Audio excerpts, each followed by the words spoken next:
Okay.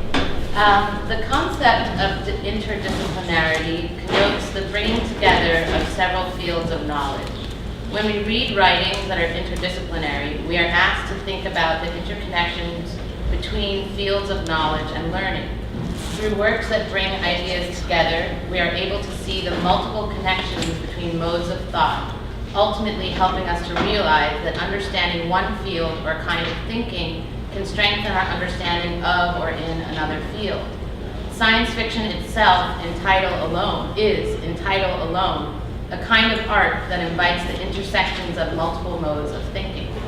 This is certainly true of Ursula K Le Guin's vast body of work. Le Guin makes many statements about her status as an author whose work cannot be pinned down. She has questioned the tendency to favor one genre over another. In the past, her works at times fell victim to genre prejudices, reminding us of how literary categories or classifications can neglect integral intersections or connections between and among writings and writers. Her short story, Schrödinger's Cat, published in 1982, illustrates her writing's capacity to take her readers into many realms. In the text, we can think about physics, philosophy, psychology, ethics, and aesthetics, to name just a few of the spaces that the story takes us. Just as an aside note, though I'm not including it today because there's already so much to cover, I'm also working on connections to music and to theories on mourning, as well as feminism. From feminism and theology to environmentalism, Le Guin's work incorporates a multitude of thoughts, or Gedanken, the German word for thoughts or thinking, utilizing the word for thought experiment, Gedankenexperiment, in the fields of science fiction and science alike. With the title of her short text, Schrödinger's Cat, one is first asked to think of the famous Gedankenexperiment by the Austrian physicist Erwin Schrödinger, connecting the text to science and the author's role as science fiction author. Significantly, she refers to her own texts as thought experiments throughout her work. Because the story is named after Schrödinger's famous thought experiment, we already note that her text is a confrontation with writing itself. It takes us into the very discipline of thinking about writing and aesthetics. Schrödinger's famous thought experiment was a physicist's way to respond to what he thought was wrong in the 1930s field of quantum mechanics. The Copenhagen School of Physicists came up with the idea that a subatomic particle could exist in two states at the same time, the concept of superposition. They then claimed that only when the particles are observed do the particles end up being in one state or position only. Schrödinger, influenced and encouraged by his colleague Albert Einstein, used his 1935 thought experiment to show that this is not possible when we start to think about everyday observable objects. Something cannot exist in two states at once. The original thought experiment, after which Le Guin's text is named, is described as follows in Schrödinger's 1935 essay, quote, "One can even set up quite ridiculous cases. A cat is penned up in a steel chamber along with the following device, which must be secured against direct interference by the cat. In a Geiger counter, there's a tiny bit of radioactive substance, so small that perhaps in the course of the hour, one of the atoms decays, but also, with equal probability, perhaps none. If it happens, the counter tube discharges and through a relay releases a hammer which shatters a small flask of hydrocyanic acid. If one has left this entire system to itself for an hour, one would say that the cat still lives, if meanwhile no atom has decayed," end quote. This experiment is meant to exist in the imagination only, in our Gedanken or Denken, another word for thinking. The imaginary scenario is used to suggest that we cannot have a cat that is both dead and alive at the same time. This suggests that theories of quantum mechanics can't work when applied to larger objects such as cats. As Walter Isaacson discusses in his work on Einstein, the legacy of Schrödinger's cat is one that continues to be discussed, debated, and prodded, often with, quote, varying degrees of comprehensibility. By writing her story about Schrödinger's cat, Ursula K Le Guin requires us to enter the complex world of physics. Schrödinger's thought experiment for Le Guin represents, on the one hand, what writing is, but also her incorporation of Erwin Schrödinger is here another pathway into what we can think about understanding itself, about what is real or not real. His entire thought experiment engages questions about reality. Her narrative brings us to thinking about aesthetics, philosophy, and psychology as we are asked to consider how we understand or envision reality, knowledge, and writing or creating. The legacy of Schrödinger's thinking is often synonymous with ideas that defy simple comprehension. The very fact that Le Guin has a dog in her narrative as the other being who is involved in the dialogue and action of the text already resists understanding or logic. It is this dog who not only engages in a dialogue with the unnamed and genderless narrator, but who is also the one who wishes to actually conduct Schrödinger's experiment. The dog, when first introduced, shows us that we cannot hold on to what we conceive of as truth or certainty. We also see that the narrator whose story we attempt to follow has difficulty at first in naming or identifying. After the narrator has been interacting with a cat, who is described as a graceful yellow tom with long whiskers and yellow eyes, a dog appears in the narrative. Quote, "While I was opening a can of sardines, a person arrived. Hearing the knock, I thought it might be the mailman.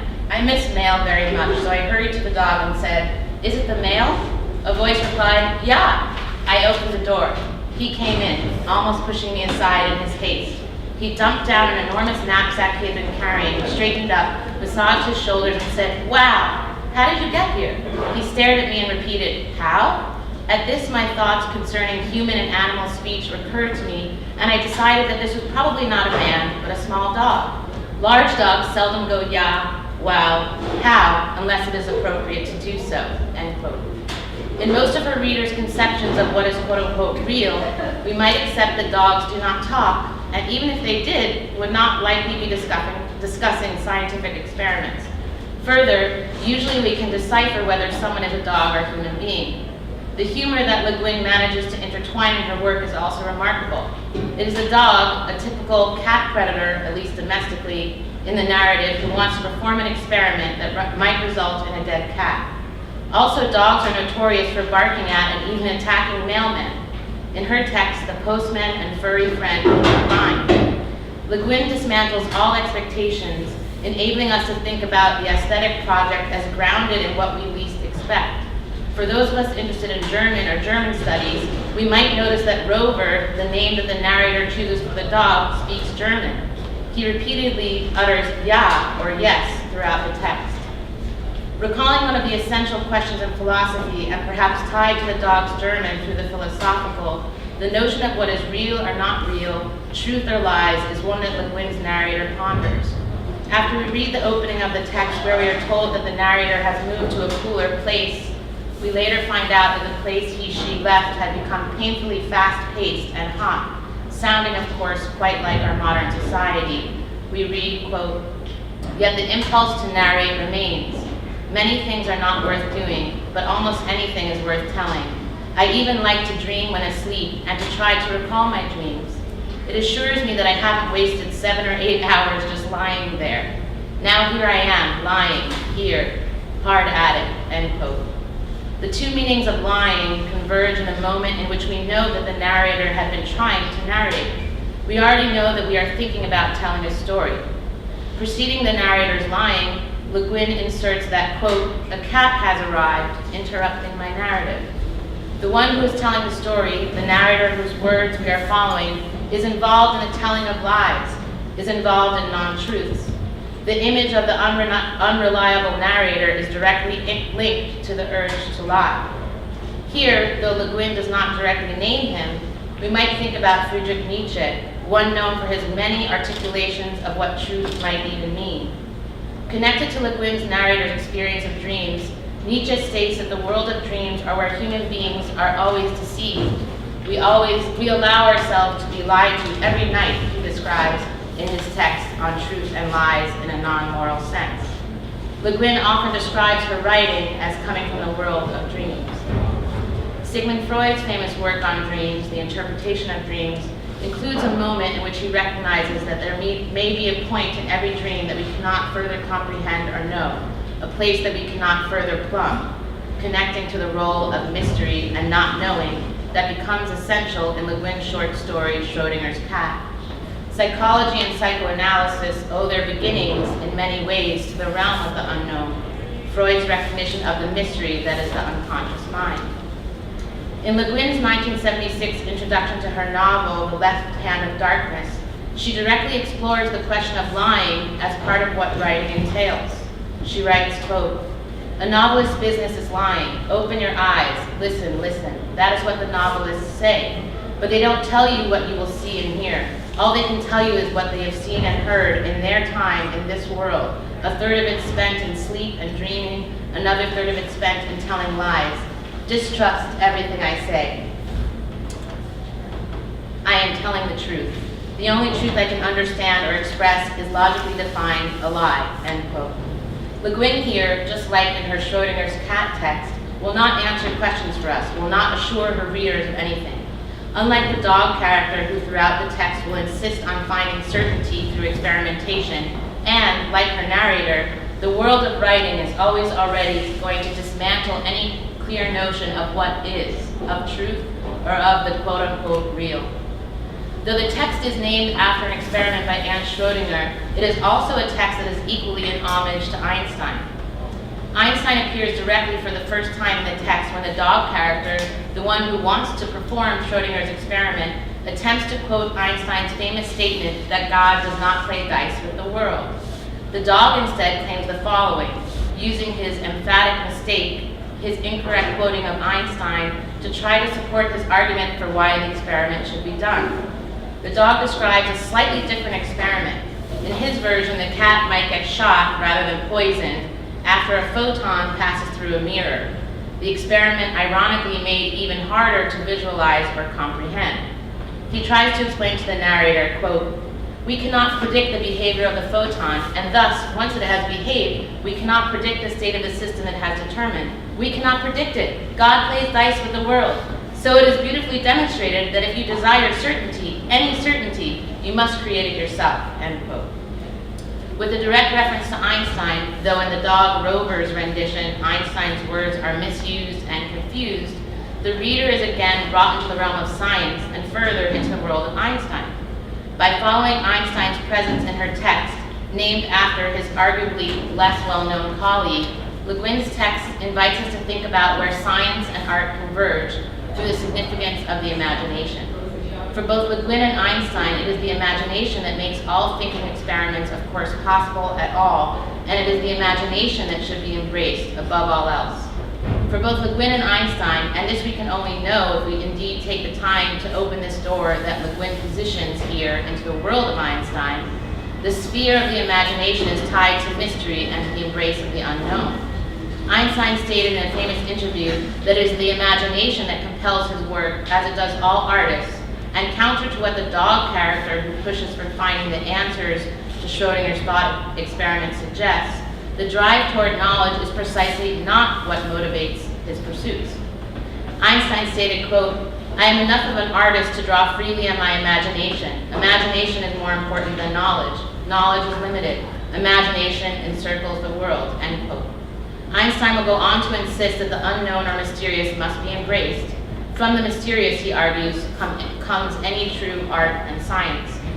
Le Guin also completely reimagines what the feline scenarios she sets up might lead to. In her text with the cat, dog, and unnamed narrator, the cat decides to get in the box. There's an ethical reimagining of Schrödinger's thinking. Quote, "The cat walked over to the box, sniffed around it, lifted his tail, and sprayed a corner to mark his territory, and then lightly, with that marvelous fluid ease, leapt into it. His yellow tail just flicked the edge of the lid as he jumped, and it closed, falling into place with a soft, decisive click," end quote.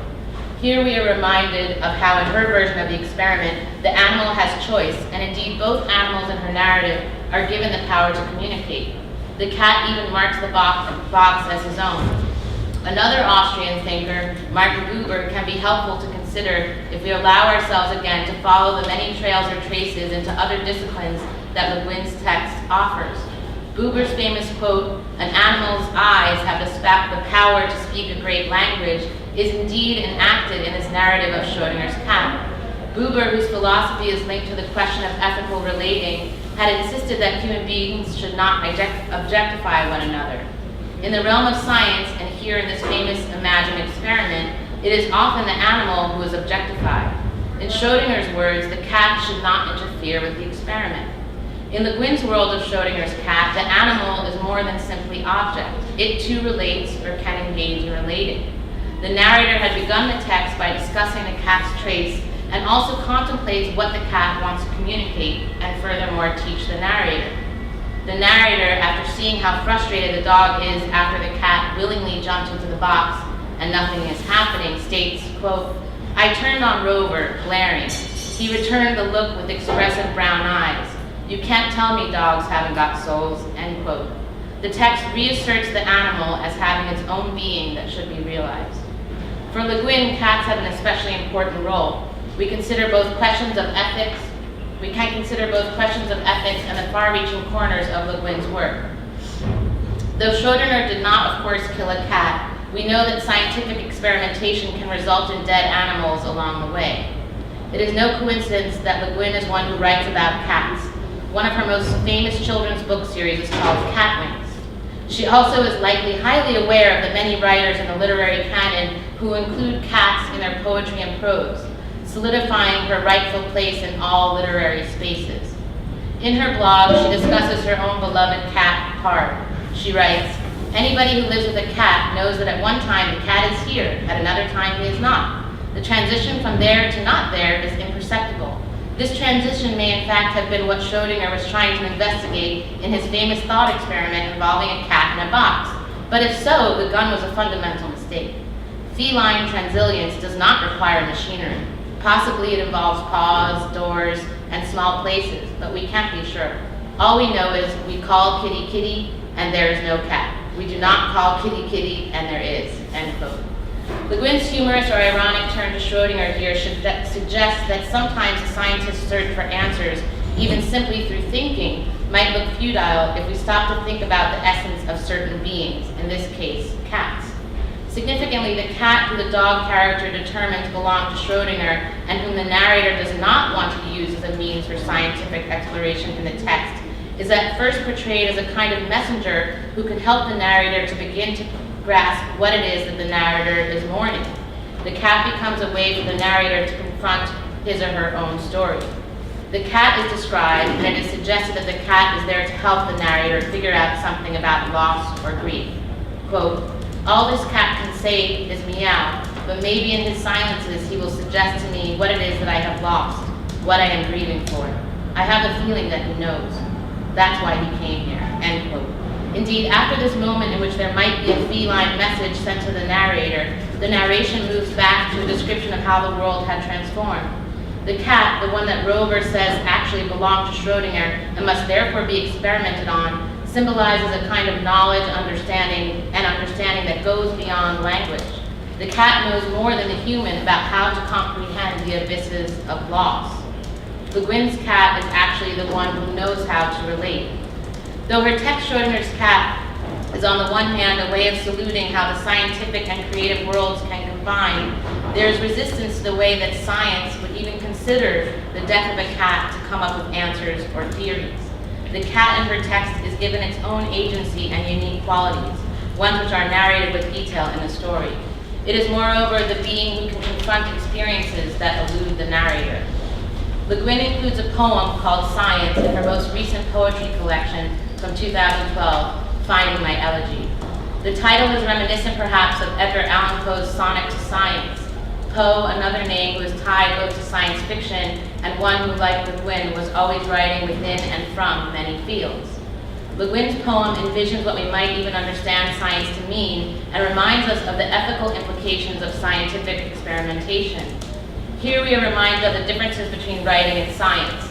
Though she is a writer of science fiction who bridges the realms of science and writing, the writer's text remains imagined or imaginary, whereas in the science, actual experiments on animals and human beings even do occur, are a part of the pursuit of knowledge. The poem in its entirety, quote, What little we have ever understood is like an offering we make beside the sea. It is pure worship when pursued as its own end to find out. Mystery, the undiminishable silent flood, stretches on out from where we pray, round the clear altar flame. The God accepts the sacrifice and turns away, end quote. In a poem named simply for the word, science is tied to sacrifice. science becomes religious, perhaps again we can think of Einstein, who spoke of how his religious sentiments were about the love of mystery and the essential role that mystery plays in science. Le Guin writes in her poem that we have not understood. What little we have understood is like an offering. Science here becomes a form of worship. Perhaps like the dog in her text, Schrödinger's cat, the desire for knowing is what becomes an end in itself. As clearly of essence in her short text, it is mystery or the unknown that goes beyond the reaches of science. Mystery is the undiminishable silent flood. It is what we cannot overstep or ignore. It stretches out here. It is mystery that both drives the scientists, the search for knowing, but also will always remain. Thank you so much.